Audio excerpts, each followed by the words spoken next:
Hello, everyone. Welcome to another talk. This is mostly directed towards Radford students because I don't get to blather on every single day to you in person, and I've been missing that greatly.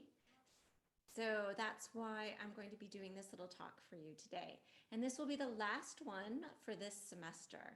So my hope was that by talking about what I'm going to talk about today, that you'll be able to take this information and go into the summertime and learn tons of new music by yourself and do a lot of really great practicing after you take a little break and be able to come back to the fall semester, hopefully in person on campus, and have a really productive next year.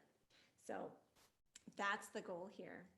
All right, so what are we going to talk about? I'm trying to get my screen all ready. Hopefully this works now. So today we're going to talk about tools for your practice room tool belt. All right. I do a lot of coaching of people when it comes to practicing. And one of the first questions I ask people is this. I ask them, how do you practice? And how many different ways do you practice? And usually the response is one of those blank stares where they look like they have no clue what I'm talking about. And that's because I think in most people's minds, when you mention the word practice, there's basically a very generic version and definition that people have going on in their heads about what practicing is. Practicing is generally something you just do. You sit down, you don't really want to, and you practice your music. And in the end, you hope you've gotten a little bit better. Personally, I have found that to be kind of a confusing and tiring and not a very motivating way to practice, all right? I have a pretty short attention span. Like, I can really only practice about an hour and 15 minutes at a time. It's very concentrated, but that's about all I can handle.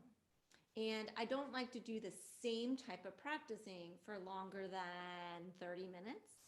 If I do, my brain kind of shuts off, and then I just kind of go into that like repeat again mode where I'm not really using my brain. So that's what we're trying to avoid here. So as I say on this slide, we're going to look for tools, plural, because there is more than one way to practice. And within a given practice session, I will tend to practice maybe 3 or 4, 5 different ways within an hour and 15 minutes. I should add to this here that I have been live streaming my practice sessions almost every morning except yesterday morning since we've been in this little social isolation phase. And you can find them on Periscope. You can also find them on my Facebook pages.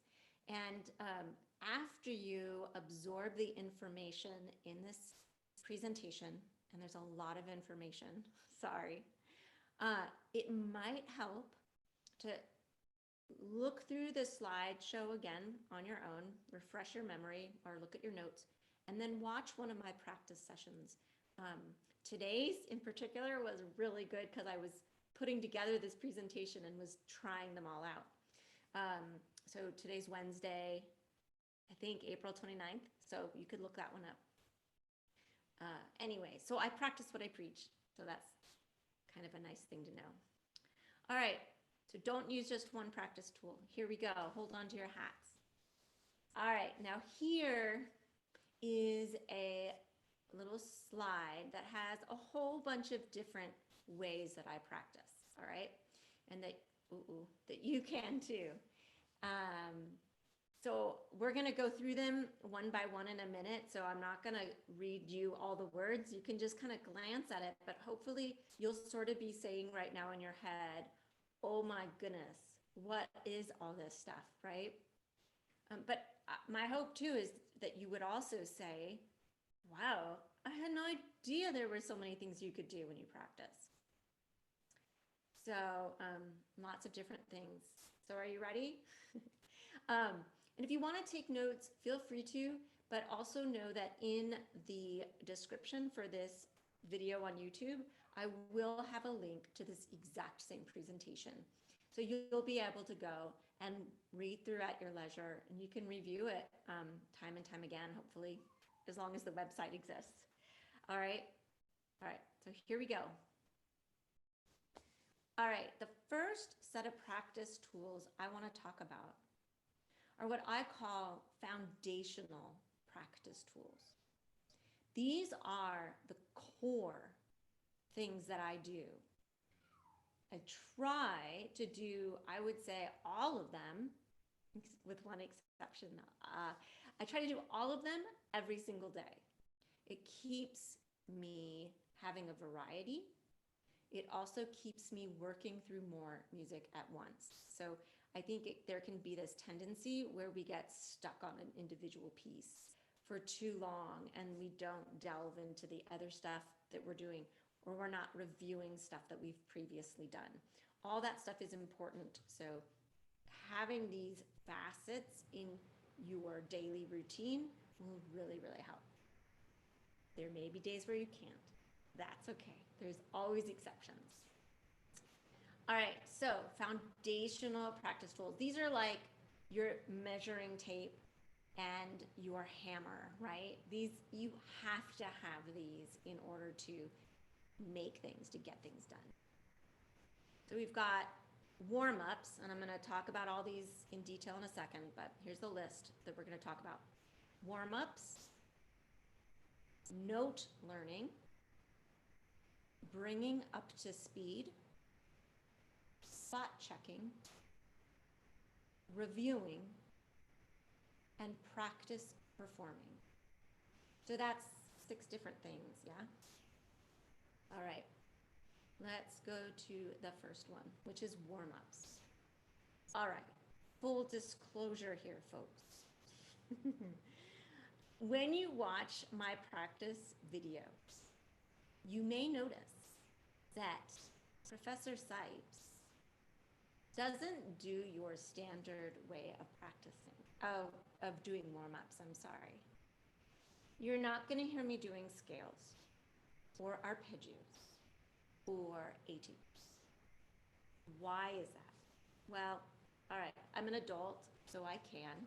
That's reason number 1. Reason 2, I don't have a lot of time in general to practice. So I prefer to combine 2 different types of practicing at the same time. So I warm up by doing a version of practice performing sometimes. Or I'll make sure I warm up while I'm doing note learning or that type of thing. So I'm kind of saving time by combining them. But I've done this for a really long time, and I know how to apply warming up within the context of another type of practicing. So I wouldn't totally advise it, unless your teacher says that's okay, or B, if you promise me you'll be really, really careful, all right? So here's the things that we're looking for in this warm-up time. Warm-ups are a really good way to warm up your body, right? And that's what we typically think of as being the purpose of warm-ups. But it's also to warm up your brain, all right? Effective practicing requires our brain to be on the top of its game, all right?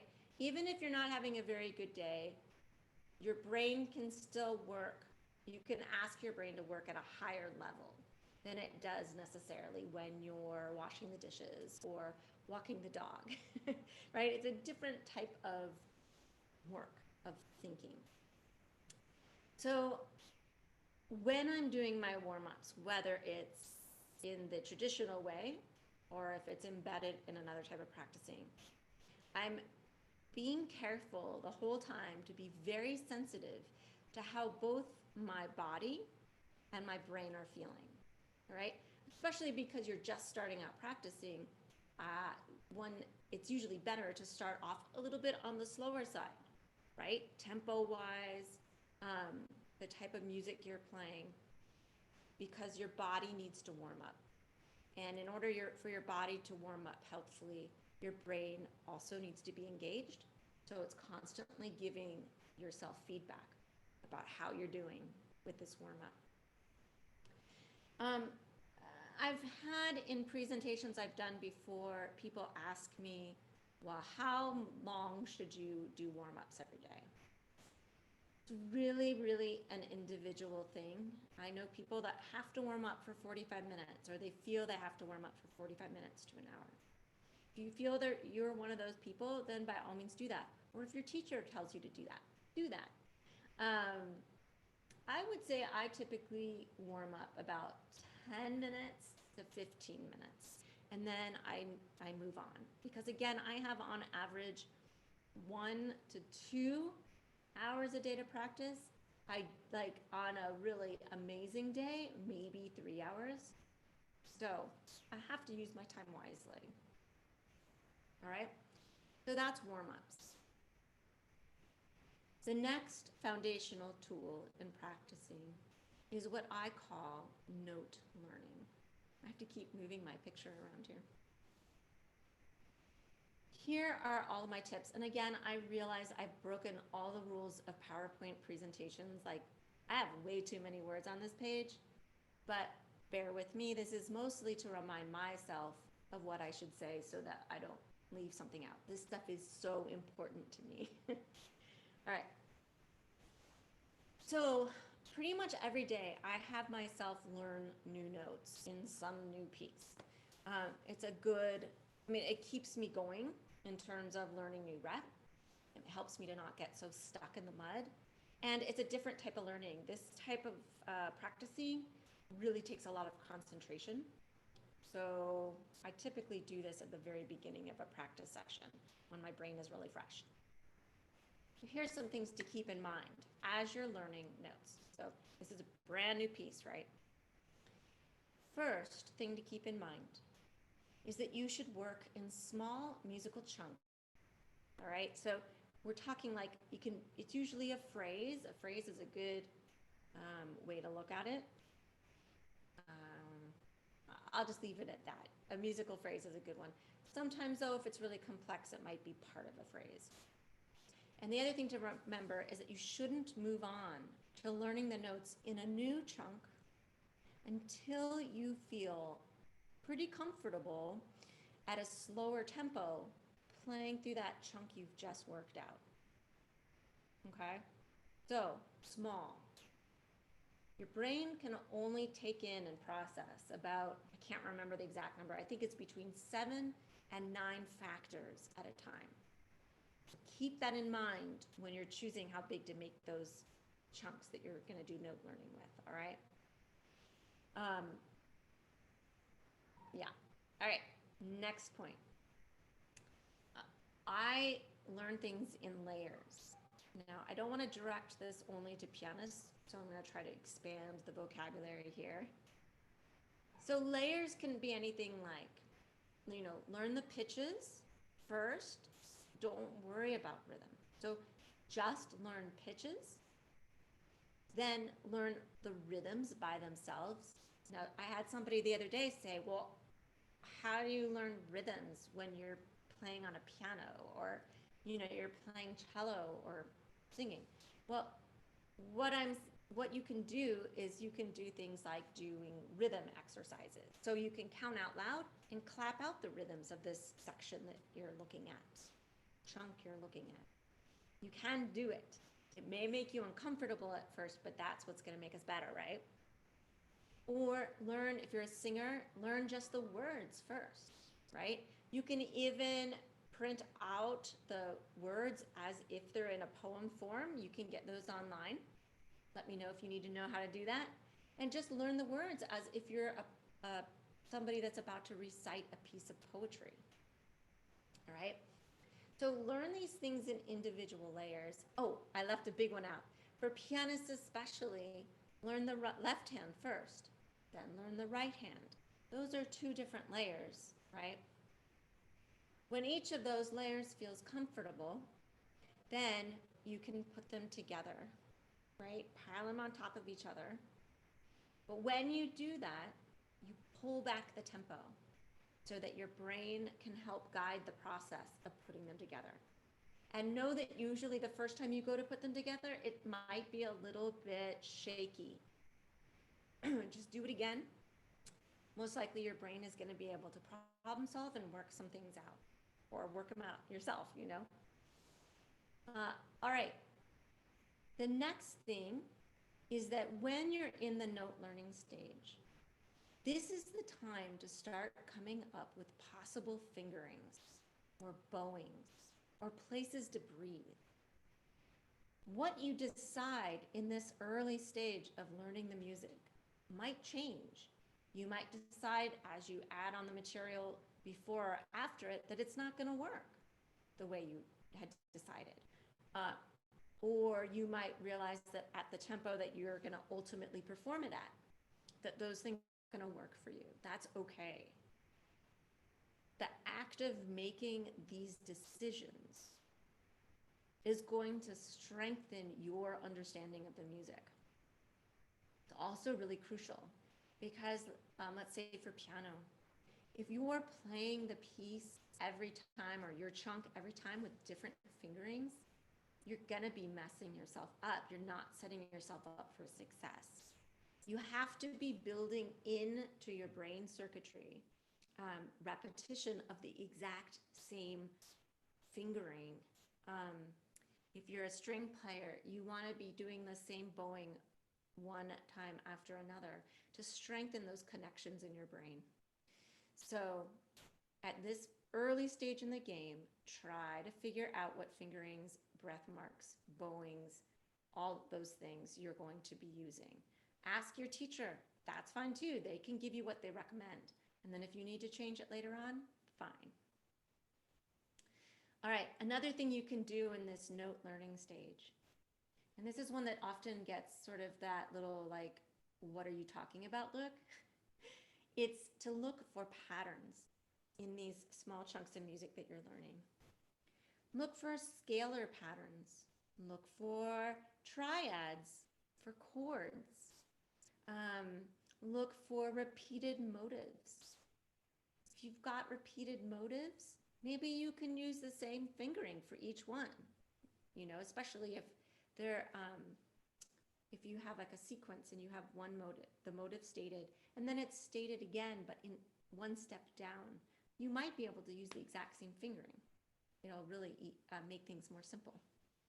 So look for patterns in your music. Patterns also help you to start making decisions about your musical interpretation early on. If you notice that there's a portion of a scale going up in part of your chunk, then you might decide, well, oftentimes when you go up stepwise, you crescendo. Great. So try that so that your practicing isn't just note by note boring at the beginning. Okay? All right. Then this is one that is really, really crucial and is a little bit hard to monitor yourself, but you're going to try.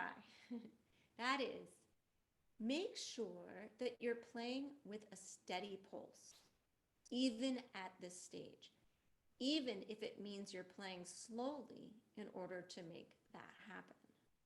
All right?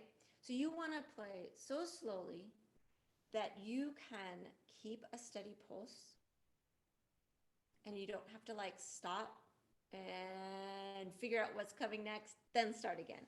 So let's maybe take an example here. I try to find a passage that I'm not so good at this new piece. This is a piece by a woman named Eliza Doolittle, and she's actually a Zoom musicologist or something like that. Very fascinating. So she loves animals and music. All right, so here's this passage. Now, I should have worked this out a little bit better earlier. If I wanted to play these two measures that I have in front of me, let's say I just learned the notes, yeah? And then it's time for me to play through it to see how it is. If I do...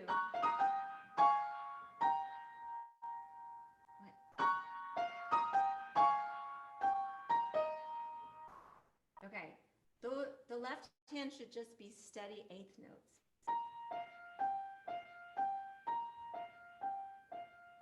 Right, but I didn't do that, did I? I was,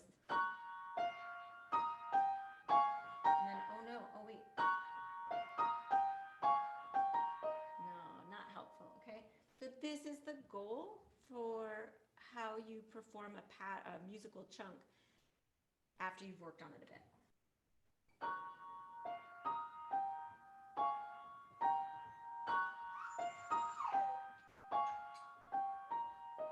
So I don't know if you heard, but those eighth notes in the left hand were completely steady. So let's try that again.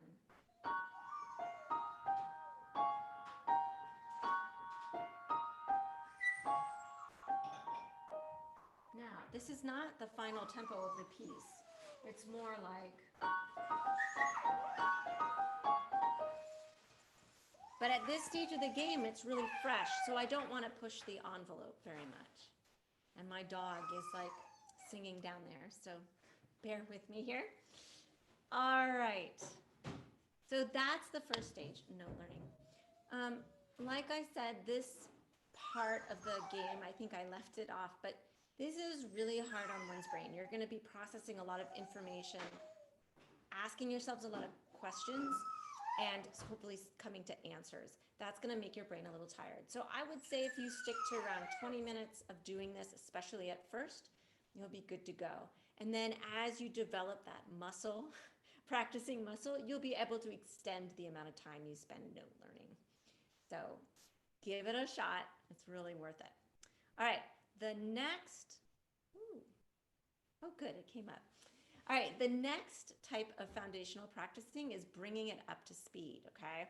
So after you've gone through the stage of learning all the chunks, or once you do a section of chunks in your piece, then you can start working on bringing it up to speed while you're learning new chunks in a new section, okay?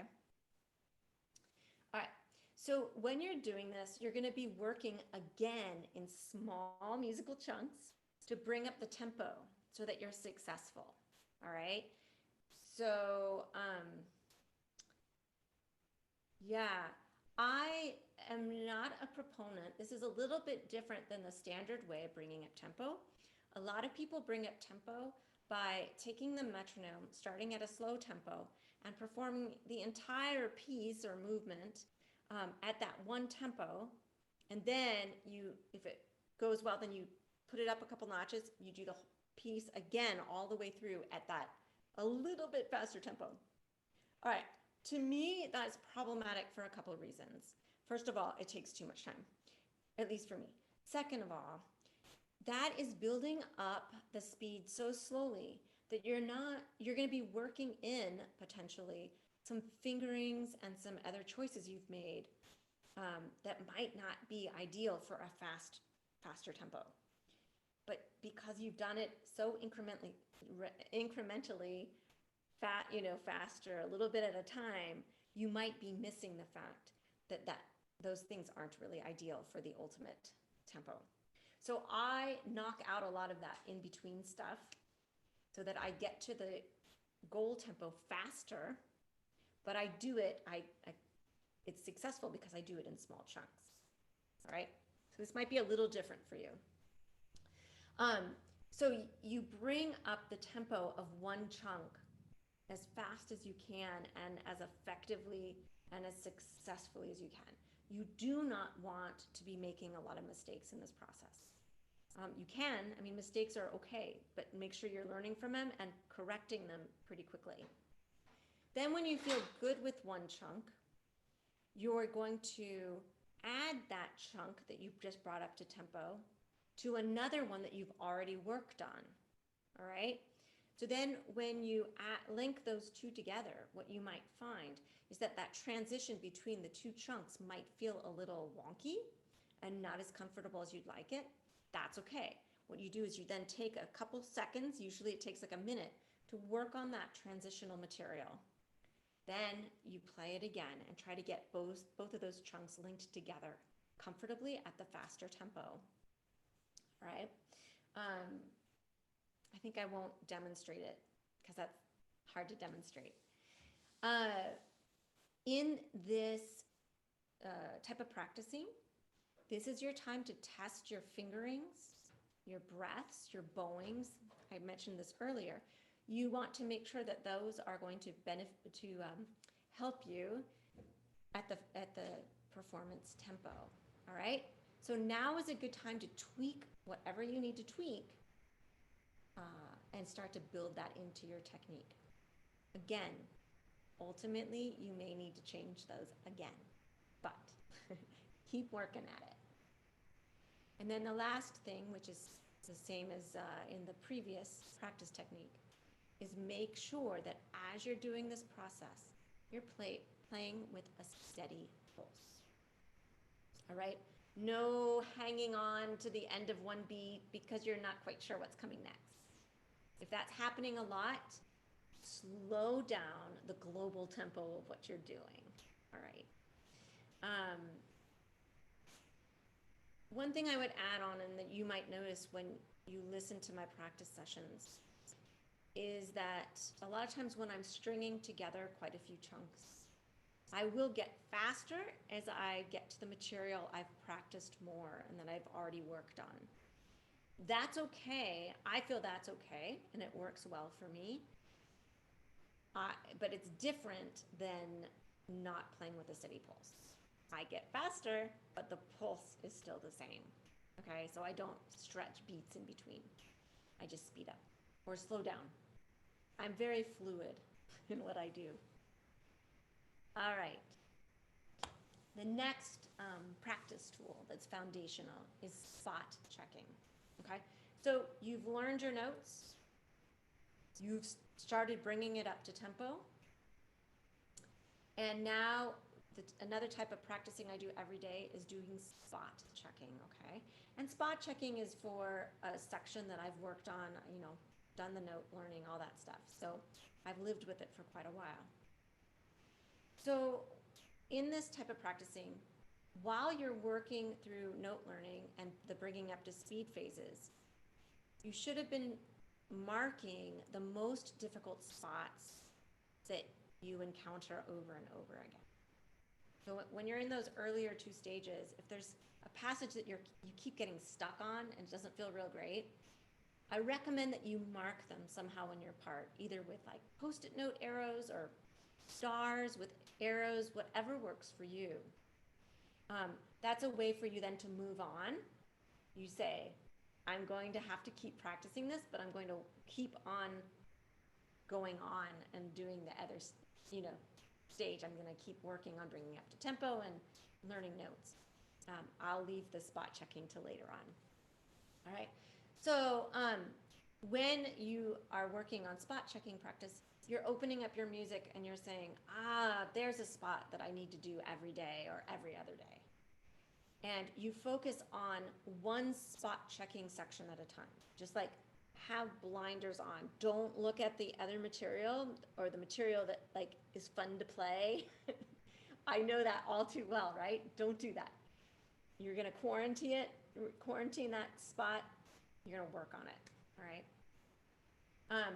Then, so do a lot of detailed work. How can I fix this? Do hands separately. Just practice shifts if you're a string player. You know, how do I get from this note to that note? Am I really listening to make sure I'm correct?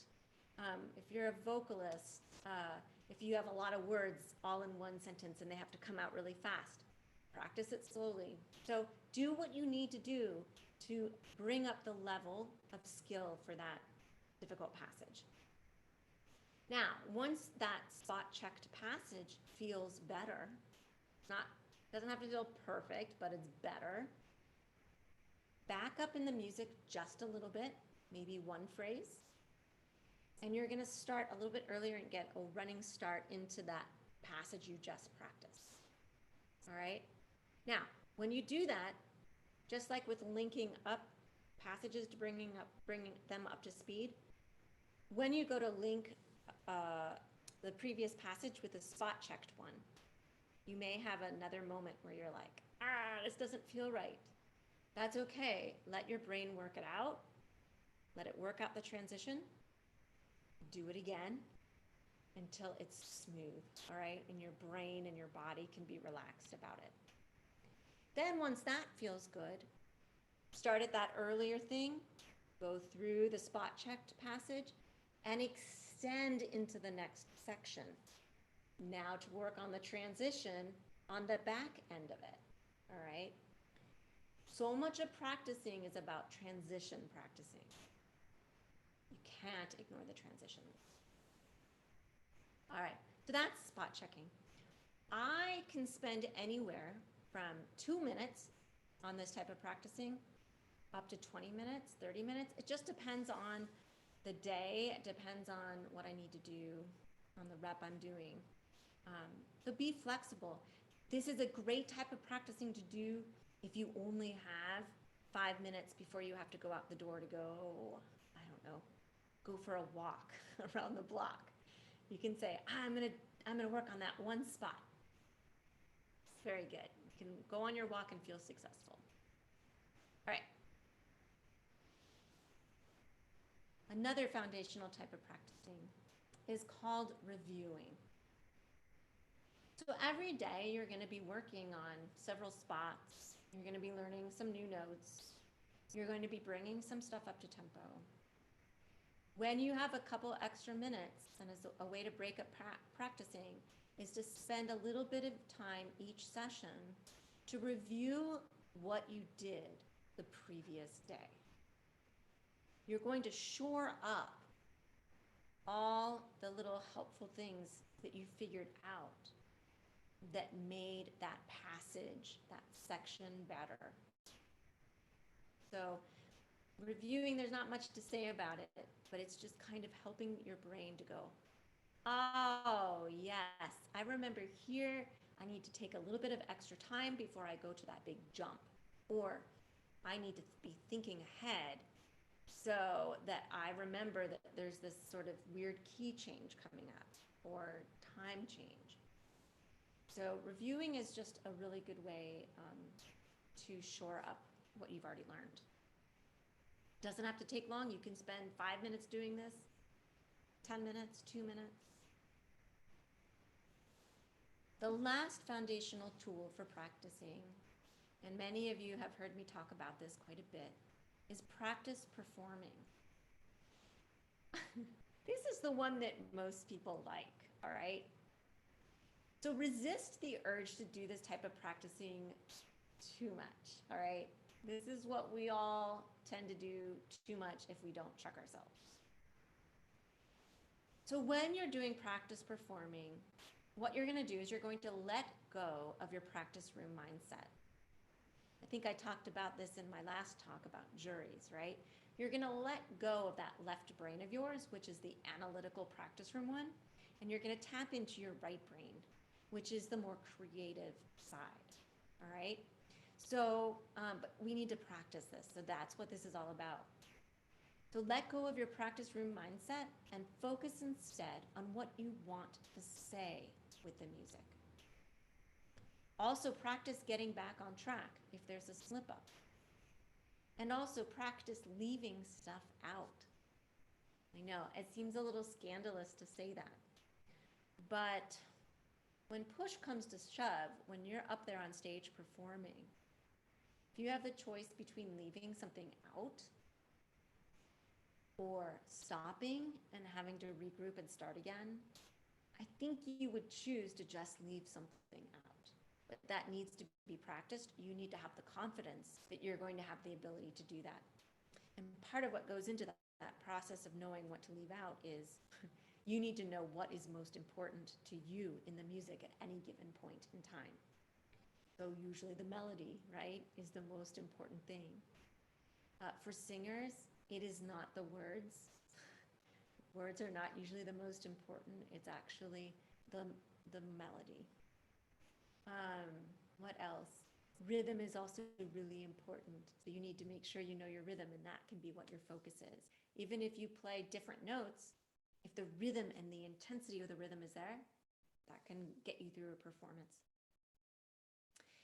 Another thing to practice when you're practice performing, to practice not beating yourself up, either during the performance or like as you're approaching the end or when you're at the end. So many of us get to the end and we're like, oh, that was terrible. Or you don't even hold the last note out properly. That's building in kind of a not so good habit. So try to catch that in this stage of practicing. And then another thing that I mentioned last week when I was talking about juries is go ahead and live stream or just record yourself in these practice performances so that you can practice being a little bit nervous and also so that you can listen to it later on. I know that's kind of daunting, but from experience, I can tell you that usually I'm pleasantly surprised by how the practice performance went. All right, the practice performing. This should only take up a very tiny little bit of your practicing. So for instance, maybe in an hour and 15-minute session like I do, I might do 5 minutes. Sometimes because I have a recital coming up, I'll do a little bit more because I know I have to perform it soon. But try to keep it pretty small percentage. All right, take a deep breath. All right, those were all the foundational practice tools. That's what I do almost every day. In an ideal day, it definitely happens, except for warm up. No, just joking, including warm up. Now we're gonna move on to what I call supplemental practice tools, okay? You wouldn't have to do them, but if you do them, it's going to really improve a lot of different aspects of your playing. So these tools are memory work, internalization work. You've probably never heard of that in terms of practicing, but we'll talk about it. On the porch practicing, which I talk about all the time. Rhythm and pulse work. Context research. I know that sounds very like academia. And then the last type of practicing is experimentation and exaggeration, one of my favorite types of supplemental practicing. So let's go through them one by one. All right, there's nothing on the page because I've memorized it all. No, just joking. All right, memory work. I don't want to take the time right now to discuss the best way to memorize music. I don't do it very often. I don't perform by memory very often because I am learning tons of music at any given time period, but also because it's not my strong suit. I'm a good sight reader. So memory work is really scary for me. I do try to push myself to memorize, but I don't consider myself an expert in memorizing. What I would say is that because of the way I practice, because of my going through all those steps I've outlined in the foundational tools practicing part of the presentation, I tend to memorize my music while I'm in those stages. It's a good type of practicing that will automatically boost your ability, speed up your ability to memorize when you need to. All right. So that's why I don't want to go into detail, but definitely memory work is a type of practicing that you should have in your tool belt. And you can devote a portion of your practice to that if you're required to memorize. Singers especially have to, singers almost always have to memorize. Pianists also as well are often expected to. Most other instrumentalists, for whatever reason, don't. So lucky you. All right, the second type of supplemental practicing is what I call internalization. This might seem a little weird, but bear with me. With internalization, what I do is my goal is to soak in the yumminess of the music that I'm playing. Yes, okay, I just said soak in the yumminess. Have you ever thought about practicing or your music that way? Who knows, but I do, and it makes me love my music more. So with internalization, what I do is I play a portion of my piece or my piece under tempo. And when I'm doing that, I am paying attention to the harmonies as they pass by? How do they sound? How do they feel? Do they give me goosebumps? Do they make me wonder what on earth the composer was thinking? I don't know. It's to get my creativity juices flowing. So I was doing this earlier today in my practicing with this piece by Clara Schumann. It is a nocturne of hers. And I'm going to show you exactly how this practicing went down today. So let me play first the way it's written.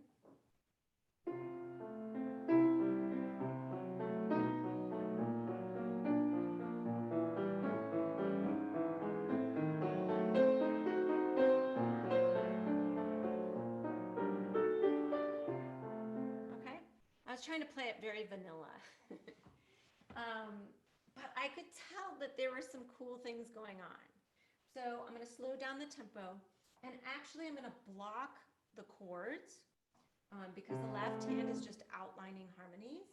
So I'm going to block them, and as each harmony changes, as each chord changes, I'm going to like sit in it and wallow in it and do what I said, which is to ask myself, how does it sound? How does it make me feel?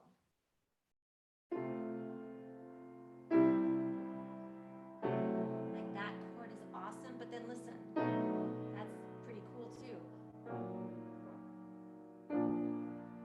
That's kind of resolves. Ooh. And then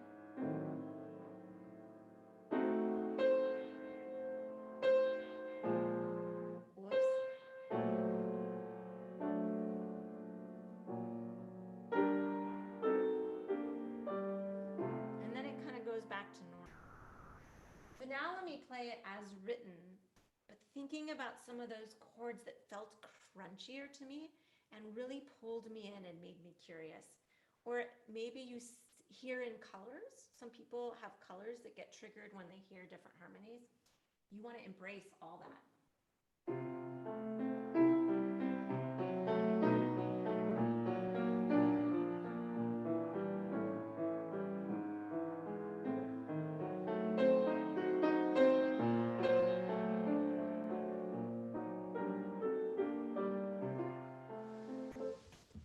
So I don't know if you could tell a difference, but, and this is very new for me, so it was kind of scary to do that for you, but that was really trying to internalize and to make it personal. Maybe that's a way of looking at it. Make the music personal for me so that I feel emotionally connected and drawn into the music. Because if I am that way, then my audience is more likely to also be drawn in and to feel like, wow, what was that color? That's so amazing. And I want to start doing that as soon as I can into the learning process, right? So right now I'm in the bringing up to speed portion of learning this section of the piece, and I used internalization today, even though I was in that earlier foundational type of practice today. All right, another thing that you can do with internalization, and I do this with Bach, especially my Bach fugues right now, is I investigate the form of the piece. So determining, is this a rondo? Is this sonata form? Even if you don't know those terms, it's okay. You can ask yourself, where are the sections that are the same? You know, what repeats? What's new? Where is there a section in a different key? So observe all those things just by looking at the music or playing through it and figuring it out. And then play through one of those sections individually to see what the architecture is within that section. And then maybe the next day, go through another section that way and explore and listen, where is it going? What's the adventure in this section? And then maybe play two sections together to feel the architecture between those two sections, so on and so forth, okay? This is a very different type of practice, right? It's very inquisitive, and it's getting down to the musicality of it, which makes it so much fun, folks, okay? So don't wait until you've learned all the notes to do this. You can start doing this early on in the game. And it's a good way if you need a brain break and you want to tap in to your right brain. which is the more creative side. All right. The more you can utilize that right brain now in practicing, the better you're going to be to using it when you perform. All right. On the porch practicing. This is one of my favorite types of practicing because it doesn't involve sitting at your instrument.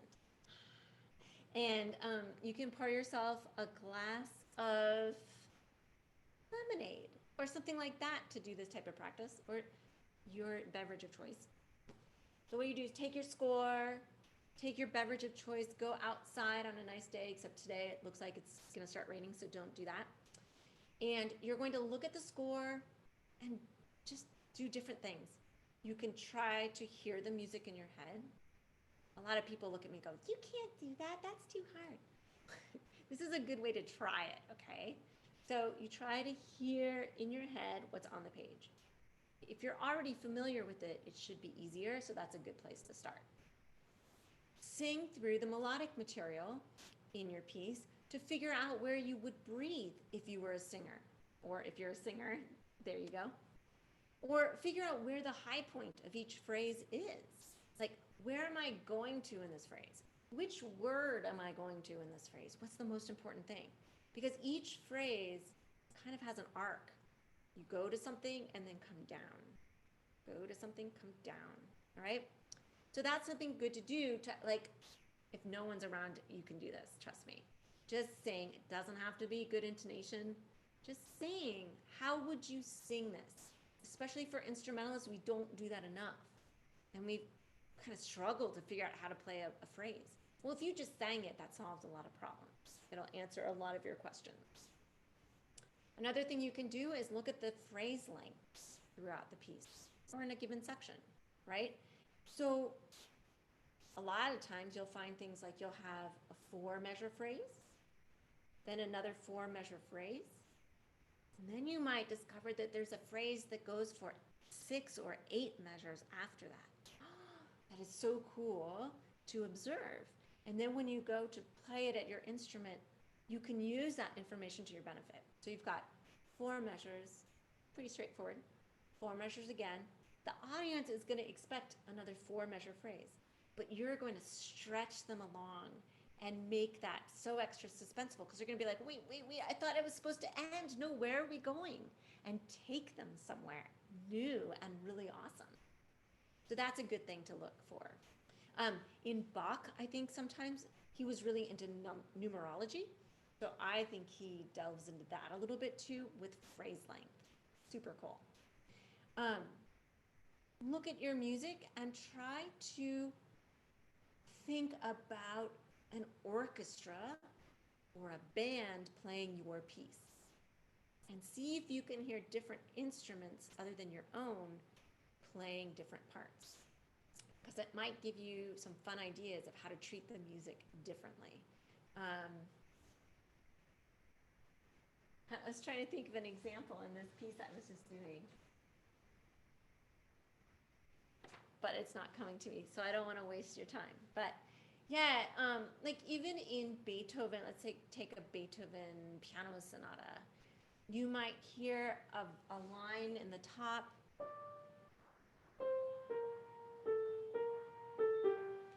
Maybe that's a flute. It's not a piano, it's a flute.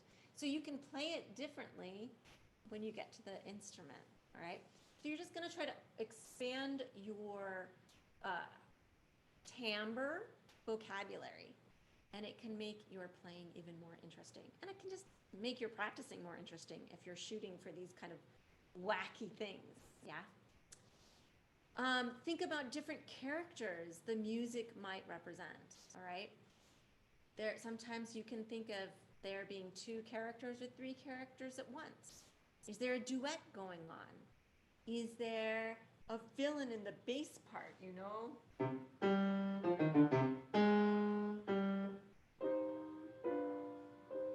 So maybe that's a villain in the bottom. And then you've got, I'm just making stuff up. But up at the top, it's like, I don't know, your damsel in distress. Maybe it's opposite, I don't know.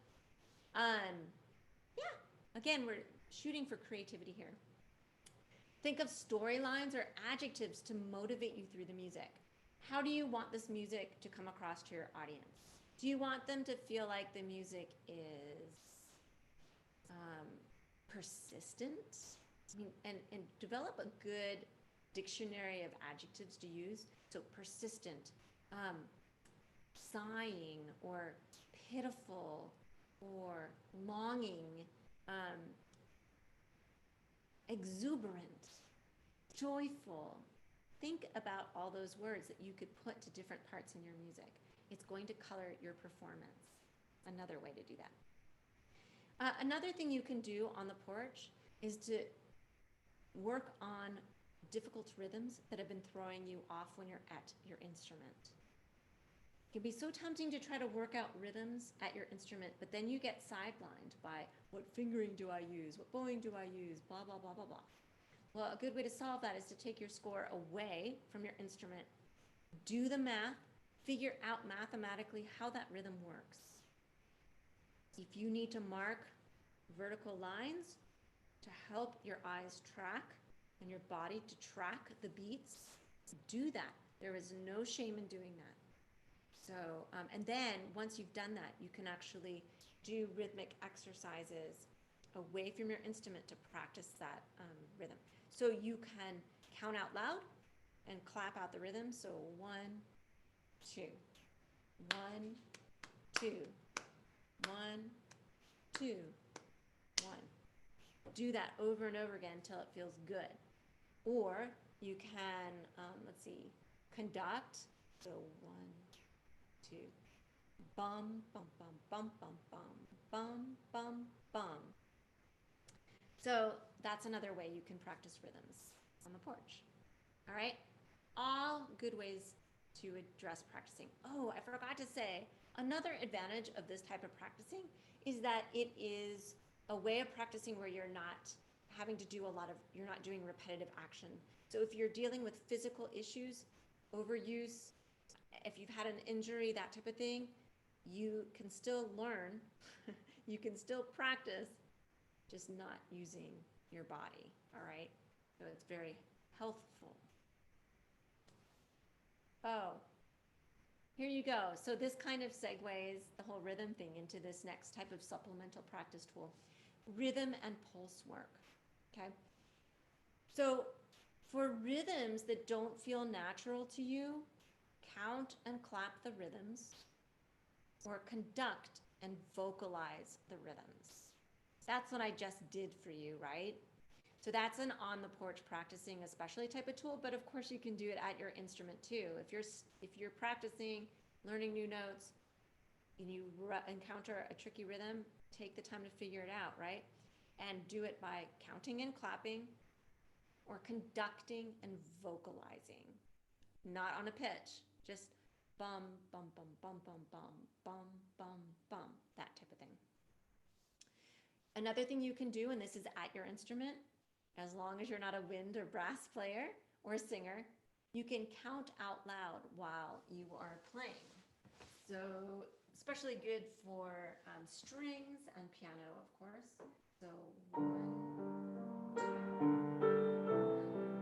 2, 1, 2.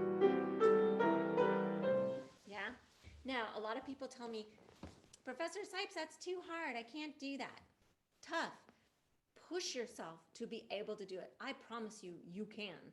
So figure out how to do it, and your rhythm is going to just accelerate in terms of how well you understand it if you push yourself to doing this.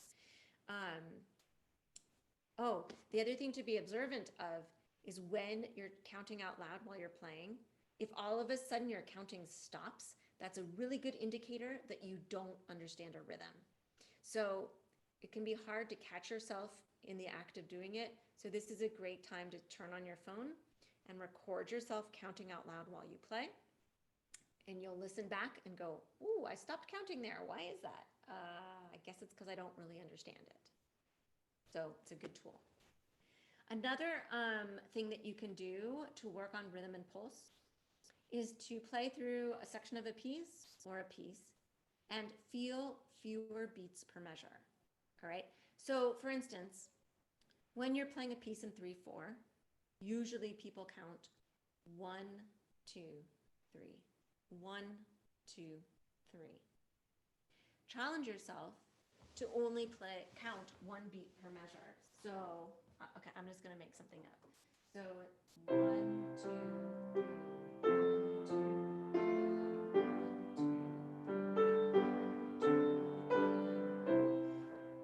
Now I'm gonna count just with one beat per measure.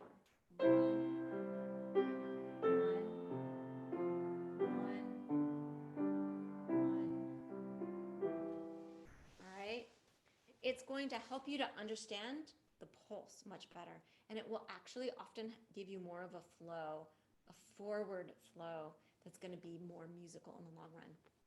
Counting this way with fewer beats per measure can also help when you're trying to play something faster. If you're so stuck in these smaller beats, it's very hard to speed up. So for 4/4 measures, feel them in 2 beats per measure, not 4. In 6/8 pieces, feel 1 beat per measure. So lots of different options. All right. Then another thing you can do when you're doing rhythm and pulse work is to decide how you're going to choose the tempo of your piece. So take 5 minutes to do some of this work every once in a while in your practice. So find the most difficult passage in your piece, figure out what tempo you need to play it at in order for it to work well and to sound good. That's really important. Then take that tempo and then practice hearing and feeling that tempo before you start to play.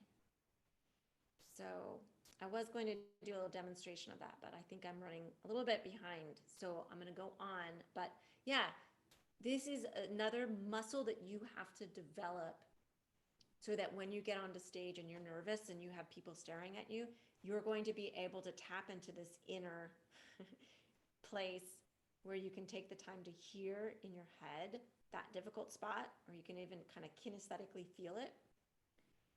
Tap into what that pulse is, what that tempo is, and then start. Practice doing that a lot so that you're matching that opening tempo is going to benefit that difficult passage later on. Okay, another type of supplemental practice is called context research. This is another great thing if your hands are tired, if you've been working really hard, you've injured yourself. Go read about the composer or the poet of your piece if you're a singer. Listen to other pieces that are written by the same composer, or listen to pieces written by composers in that same time period. So that you can start to see what are things that are common, things that make certain composers unique. It's just a good way to really broaden your encyclopedia of musical knowledge that will serve you well. Do some research about what was going on in politics and in other parts of culture at the same time. All right. I'm always fascinated, for instance, by Shostakovich. Like, wow, he was living through a really difficult time, right? During Stalin, he was scared that he was going to get a knock at the door at any time and be dragged off and sent to Siberia. Well, that's not cheery, but it also heightens your understanding of his music when you hear the common motive that comes back, which is like a knocking on the door pattern. All these types of details can really, again, make our musicality come alive and make our practicing more interesting. Look at examples of visual art during the time, paintings, sculpture, dance, you name it. And then research the ornamentation for the time period, if there's ornamentation in your music. Don't just wait for your teacher to ask, to show you exactly how to do it, although that's helpful too. But see if you can find some research about it. Listen to some recordings because everyone does it differently. Ornamentation is improvisation. So it's kind of cool. And then my last supplemental type of practicing in this section is called experimentation and exaggeration. Again, a super fun type of practicing. So in this, you can take your piece that you've been practicing so diligently at the set tempo that your teacher gave you, You're going to throw that out the window. Try completely different tempos. Play it a lot slower. Play it a lot faster. This does not mean you have to ultimately do that when you perform, but I promise you, you will discover cool new things about the music when you do this. It's going to open up your ears. Try out different moods. Take a piece that's really cheery.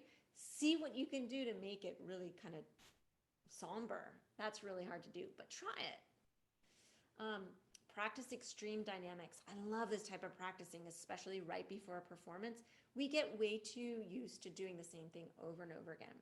So when you do this type of practice, like when you see a pianissimo, try a pianissimo. Or when you get to a forte, play really, really loud. That's easier to do.